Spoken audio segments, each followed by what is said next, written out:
नमस्कार दोस्तों, मैं वैद्यराज गौतम आचार्य दुर्गा आयुर्वेद भवन के आज के इस वीडियो में आपका स्वागत करता हूं।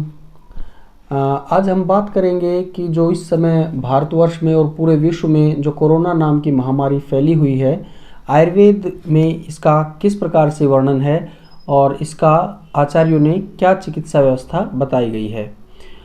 देखिए, जो अभी ये महामारी है कोरोना, इसको हम एक पेंडेमिक या एक एपिडेमिक की संज्ञा देते हैं और आयुर्वेद में इसका जो वर्णन किया गया है वह एक जनपदोध्वंस के नाम से इसका वर्णन किया गया है। जनपद यानी कि आज के समय में जो हम इसको एक डिस्ट्रिक्ट या नगर एक कहते हैं, यानी कि जब किसी एक बहुत बड़ी आबादी में कोई महामारी फैलती है जो कि हर एक प्रकार के स्त्री पुरुष बच्चे बुजुर्ग सभी में फैलती है, चाहे वे किसी भी अवस्था या किसी भी स्थिति में रह रहे हों। तो जनपदोध्वंस के जो आयुर्वेद में कारण बताए गए हैं वो 4 कारण बताए गए हैं। जब दूषित देश हो जाए या फिर दूषित काल हो जाए, दूषित जल हो जाए या फिर दूषित वायु हो जाए, यानी कि देश, काल, जल और वायु। तो और इसकी ये जो 4 अवस्थाएं होती हैं, इनमें से किसी भी एक चीज़ की जब दूषित हो जाता है तो वह एक जनपदोध्वंस यानी कि एक एपिडेमिक या महामारी या फिर एक लार्ज स्केल पर व्यक्तियों की जो है मौत का एक कारण बनता है। तो अब एक एक करके हम इसका वर्णन अब हम देखते हैं। देखिए, यदि देश यानी कि जब कोई स्थान यदि दूषित होता है, तो यदि एक पर्टिकुलर एरिया में कोई महामारी फैलती है तो उसका निवारण हो सकता है कि हम उस एरिया से निकल जाएं या फिर उस एरिया को जो है व्यक्तियों को वहाँ से ट्रांसफ़र कर दिया जाए। तो इससे, इस व्यवस्था से, इस स्थिति से बचा जा सकता है यदि देश दूषित हो जाए। देश से यहाँ पर तात्पर्य एक पार्टिकुलर क्षेत्र से, एक एरिया से है। और दूसरा होता है दूषित काल, यानी कि यदि कोई समय, कोई ऋतु या इस प्रकार का कुछ विपरीत समय आ जाए कि कुछ टाइम पीरियड के लिए 3-4 महीने के लिए कोई महामारी यदि फैलती है तो वह काल भी कुछ समय पश्चात बीत जाता है, तो वो महामारी भी अपने आप में शांत हो सकती है, क्योंकि समय बदलता रहता है, समय चलायमान है। अब तीसरी जो जनपदोध्वंस या एक मास लेवल पर लोगों की मृत्यु का जो कारण, महामारी का कारण होता है, वह है दूषित जल। यानी कि जब कोई हमारे पीने के जो स्रोत है, पानी पीने के स्रोत हैं, चाहे वह कुएं हैं, तालाब हैं या कोई भी हमारे स्रोत हैं, यदि वह दूषित हो जाए तो उसका भी एक निवारण हो सकता है कि भाई हम आज के समय में या पुराने समय में भी जल के शुद्धिकरण के विभिन्न प्रकार के व्यवस्थाएं थी, तो हम जल को शुद्ध करके, छान कर, उबाल कर, उसके अंदर जो है कोई भी इस तरीके के प्यूरिफिकेशन चीज़ें जो डालकर, पहले जड़ी बूटियाँ होती थी, जैसा कि मैंने पिछले वीडियो में बताया कि हम वासा का सोरस यदि जल में डाल दे तो वह शुद्ध हो जाता है, और भी बहुत सारी जड़ी बूटियाँ हैं, तो उससे भी हम निजात पा सकते हैं। चौथा जो जनपदोध्वंस का मुख्य कारण है दूषित वायु। ये बहुत ही जो है व्यापक लेवल पर और बहुत ही एक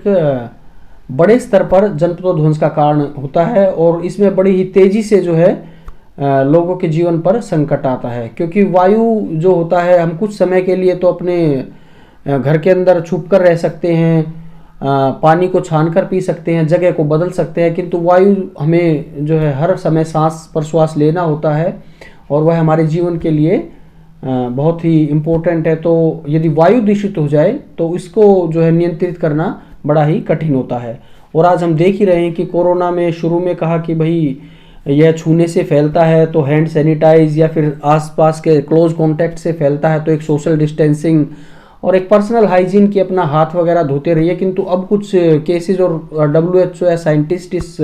निष्कर्ष पर भी पहुंचे हैं कि यह वायु के द्वारा भी फैल सकता है, क्योंकि बहुत सारे व्यक्ति हमने देखा है कि वह बहुत ही एक्सट्रीम प्रिकॉशंस लेकर के रहते हैं, कुछ ऐसे सामाजिक समारोह में भी नहीं उपस्थित हुए, किंतु वह भी कोरोना से ग्रसित हुए और कईयों को अपने जीवन से हाथ धोना भी पड़ा। तो यह एक, और WHO इस बात को मानता है कि यह वायु के द्वारा भी फैलता है। तो अब ऐसी स्थिति में क्या करना चाहिए और आयुर्वेद में इस प्रकार कैसे करना चाहिए, इसके लिए हम देखते हैं कि क्या व्यवस्था आयुर्वेद में की गई है। देखिए, आयुर्वेद में बताया गया है कि जब जनपदोध्वंस होता है तो उसमें लंघन यानी कि फास्टिंग करना मुख्य रूप से बताया गया है। और आज हमारे साइंटिस्ट भी कोरोना महामारी के इस काल में कह रहे हैं कि भाई आपको जो है मीठा भोजन ज़्यादा नहीं खाना है, क्योंकि उसमें जो वायरस होता है वो उसको कार्बोहाइड्रेट हमें डाइट ज़्यादा नहीं लेनी है, उससे उसका ग्रोथ जो है बड़ी जल्दी से होती है। और इसका आयुर्वेद में भी पहले ही बता दिया गया है कि भाई यदि जनपदोध्वंस एक एपिडेमिक इस तरीके से महामारी फैलती है तो उसमें व्यक्ति को अपने भोजन को नियंत्रित करना चाहिए। इसमें लंघन या फास्टिंग का बताया गया है, किंतु ये नहीं है कि आपको खाना खाना ही नहीं है, इससे आपका शरीर कमजोर होगा। आपको संतुलित भोजन खाना है और बड़ा ही नपातुला भोजन खाना है। तो इस बारे में हम चर्चा करते हैं कि हमें यदि इस कोरोना महामारी में हमारी दिनचर्या आहार किस प्रकार का होना चाहिए और कोरोना के लक्षण आने पर हमें किस प्रकार उनका मुकाबला करना है और किस प्रकार का हमें भोजन लेना है। तो सबसे पहले हम बात करते हैं माइल्ड टू मॉडरेट केसेस की। यह जो अवस्था होती है यह पहले शुरू के 3-4 दिन की होती है, जब हमें कोरोना का जो वायरस हमारे शरीर में आता है और हमें हल्के लक्षण जैसे कि हल्का गले में दर्द, खांसी, जुकाम, बुखार, गले में दर्द, इस तरीके के हमें लक्षण होते हैं। तो इस अवस्था के लिए हम आयुर्वेद में गोदंती भस्म या फिर गिलोय सत्व और सुदर्शन घनवटी ले सकते हैं, और इसको जो है सेवन करने से जो है ये जो माइल्ड जो लक्षण हैं, जो ये हमारे अल्प जो लक्षण हैं, इनमें हमें तुरंत राहत मिलती है। अब दूसरी बात आती है 3 से 8 दिन का समय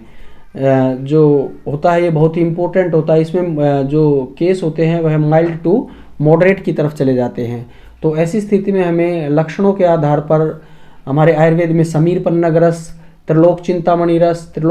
रस के अंदर स्वर्ण और हीरक भस्म और बहुत सारे जो है रत्नों की भस्म मिली होती है, और यह बहुत ही उच्चतम दर्जे का एक हमारा कह सकते हैं कि एक एंटीबायोटिक या फिर एक रसायन है, जो कि विभिन्न प्रकार के इन्फेक्शन से लड़ने में बहुत ही सहायक है। और फिर श्वास आदि के सिम्टम्स होने पर हम श्वास का चिंतामणि रस और इन सब को हम वैक्रांत भस्म के साथ, और एक 64 प्रहरी पीपली होती है जो कि मुख्य रूप से हमारे श्वास या श्वसन तंत्र के लिए बहुत ही लाभकारी होती है। इन सब को हम जो है सित्तोपलादी चूर्ण में मिला करके यदि हम 2-2 ग्राम की क्वांटिटी सुबह शाम लें तो हमें जो इसके माइल्ड टू मॉडरेट जो इसकी कंडीशन होती है, जिसके अंदर हमारे गले में दर्द होता है, फीवर लगातार बना रहता है, कुछ खाने की इच्छा नहीं होती है, शरीर में कमजोरी होती है, और जिसमें स्मेल और टेस्ट का भी जो है हमारा विनाश होता है, इस सब लक्षणों से हमें इसमें मुक्ति मिलती है। देखिए, जो ये कोरोना महामारी है इसको सब व्यक्ति कहते हैं कि भाई इम्यूनिटी को बचा के रखो, इम्यूनिटी को बचा के रखो, और आयुर्वेद में हमारा जो इम्यूनिटी है वह हमारा ओज है। और ओज को भी जो बताया गया इसमें, देखिए कोरोना में जहाँ पर अभी बहुत रिसर्च के बाद साइंटिस्ट आए हैं कि भाई इसमें पल्मनरी एम्बोलिज्म या फिर जो पल्मनरी थ्रोम्बोसिस इस तरीके के जो केस आते हैं उसमें जो है वायरस के कारण मृत्यु नहीं हो रही है, बल्कि थ्रोम्बोसिस के कारण, यानी कि जो रक्त का थक्का जो जम जाता है उसके कारण जो है सूजन आकर के फेफड़ों में और हमारे या फिर हृदय गति रुक जाने से इसमें मृत्यु होती है। और जैसा कि इम्यूनिटी हमारे आयुर्वेद में बताया गया है कि यह ओज से इसकी हम तुलनात्मक जो है तुलना कर सकते हैं। तो ओज के बारे में हमारे आचार्यों ने बताया ही गया है कि ओज का जो स्थान होता है वह हमारे हृदय में ही होता है, और इसके बारे में वर्णन करते हुए लिखा है कि हृदय तिष्ठति यत शुद्धम रक्तम ईशत पीतकम, यानी कि जो ओज है जो हमारा वह हमारे हृदय में स्थित रहता है, और वह जो है कुछ रक्त और कुछ जो लाल या कुछ पीले रंग का एक पदार्थ होता है। और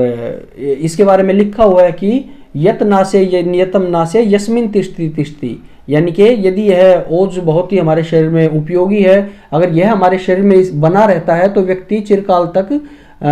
स्वस्थ होकर जीता रहता है, किंतु यदि ओज का विनाश हो जाए तो व्यक्ति की तुरंत मृत्यु हो जाती है। तो हमारे को जो है इसमें ओजोवर्धक दवाइयाँ, जिस प्रकार मैंने बताया कि त्रिलोक चिंतामणि रस, श्वासकाश चिंतामणि रस, गुड़ुच्ची सत्व, ये सब जो है हमारे ओज या इम्यूनिटी को बढ़ाने वाली चीज़ें हैं। तो हमें इस प्रकार की व्यवस्था करनी चाहिए। जैसा कि श्वास लेने में यदि कठिनाई हो तो प्रोन पोजीशन जो है हमने बताया कि उत्तान लेट करके हमारा जो है 3-4% हम अपने जो श्वास का जो SpO2 लेवल होता है वह डेली जो है यदि किसी को श्वास लेने में कष्ट हो रहा हो तो वह प्रोन पोजीशन में लेट करके अपना सेचुरेशन लेवल बढ़ा सकता है। और जैसे मॉडरेट केसेस में आपको बता रहा हूँ कि जब लगातार आपको फीवर की स्थिति बन रही है तो आप गुड़ुची का फांट ले सकते हैं। गुड़ुची बहुत ही आसानी से उपलब्ध है। ये गुड़ुची के देखिए मैंने टुकड़े करके आपको दिखा रहा हूँ। ये जो है गिलोय की जो बेल होती है, इसके छोटे छोटे आप टुकड़े करके, और इसका फांट बनाने की जो विधि होती है बहुत ही आसान होती है। आप पानी को अच्छे से उबालें, 1 लीटर पानी को लगभग उबालें, और उसमें एक ये मुट्ठी भर जो है गुड़ुची के टुकड़े उसके अंदर डाल दें। और जब वह पानी ठंडा हो जाए आधे घंटे बाद लगभग, तो उसको जो है क्या अच्छे से हाथ से मसल कर, छान कर, और पूरा दिन में वही आप पानी पिएं। तो ये आपके जो बैक्टीरिया होता है, जो वायरस या किसी प्रकार के जो सभी प्रकार के जो वायरस होते हैं, उसको हमारे शरीर से ख़त्म करता है। और यदि ये सब प्रोसेस आपको करने में कोई कठिनाई, कोई दिक्कत है, तो आप 1 लीटर पानी में गुड़ुची सत्व जो कि बनाया आता है, वो आप 4 चुटकी उसके अंदर डाल करके वो पानी भी पी सकते हैं। तो इससे जो है आपका जो नॉर्मल शरीर के अंदर जो वायरस फैलता है उससे रुकावट होगी। और जैसा कि मैंने बताया है कि कोरोना वायरस का अटैक होने पर आपको लंघन करना है, फास्टिंग करना है। तो इसमें क्या खाना है वो मैं आपको बता देता हूँ कि इसमें आप जो है सौंठ, जीरा और काली मिर्च और जो है ये तेज पत्ता डाल करके, और मूंग की दाल को जो है निके उबाल करके उसका सूप बनाकर आप पी सकते हैं। इसमें जो है आपके शरीर के पाचन संस्थान को जो है उस पर लोड भी नहीं होगा, और आपकी जो है बल भी शरीर का जो है वो बना रहेगा। तो इस तरीके का आप सूप बना करके पी सकते हैं। और यदि गले में कई लोगों को सांस लेने में कष्ट होता है, फिर इसमें थ्रोट इन्फेक्शन की जो है इन्फेक्शन के बहुत केस आते हैं, या फिर अभी बहुत से मरीज कहते हैं कि भाई हमें जो है बार बार ज़्यादा काढ़ा पीने से, जो ये आयुष काढ़ा है जो मिनिस्ट्री ऑफ आयुष की तरफ से भी रिकमेंडेड है कोरोना के पेशेंट के लिए सुबह शाम, तो इसकी वजह से जो है उनको शरीर के अंदर गर्मी या फिर कुछ और कॉम्प्लिकेशंस जो है त्वचा के अंदर कुछ ईचिंग या फिर कुछ पाचन संस्थान से संबंधित कुछ बीमारियां भी उनको होती हैं। तो इसके लिए मैं आपको बताता हूं कि आप जब ये आयुष काढ़ा पिए तो इसके अंदर आप 2-3 ये जो है हरी इलायची, जो छोटी इलायची जिसको कहते हैं, ये 2-3 उसके टुकड़े डालकर पिए। तो यह जो इलायची, छोटी इलायची होती है, यह शीत होती है, और इसको आप ले तो इसकी जो उष्णता होती है, जो तीक्ष्णता होती है, वह कम हो जाती है। ध्यान रखना आपको छोटी इलायची लेनी है, बड़ी इलायची नहीं लेनी है, क्योंकि बड़ी इलायची जो है उष्ण होती है और ये छोटी इलायची जो है ये शीत होती है। तो आप उसमें ये डाल सकते हैं। यदि इसको भी आपको मिलने में कोई परेशानी या इसका जो है ऑप्शन उपलब्ध नहीं है, तो आप जो मुनक्का होती हैं, ये 8-10 मुनक्का आप काढ़े के साथ डाल करके उबाल के पी सकते हैं। यह भी शीतवीर्य होती है, ठंडी होती है। इससे जो आपके काढ़े की जो उष्णता है वह कम हो जाएगी। तो आप ये ले सकते हैं। और जैसा कि मैंने बताया कि यदि आपको थ्रोट इन्फेक्शन, गले में अगर दर्द होता है, तो उसके लिए आपको मैं बताता हूँ 1, 2, 3, 4 ये 4 आपको चीज़ें लेनी है, और इसी क्रम में लेना है। एक छोटी सी आपको अदरक की गांठ लेनी है, लगभग 3-4 ग्राम की, और उसके अंदर आपको 2 काली मिर्च, सबसे पहले एक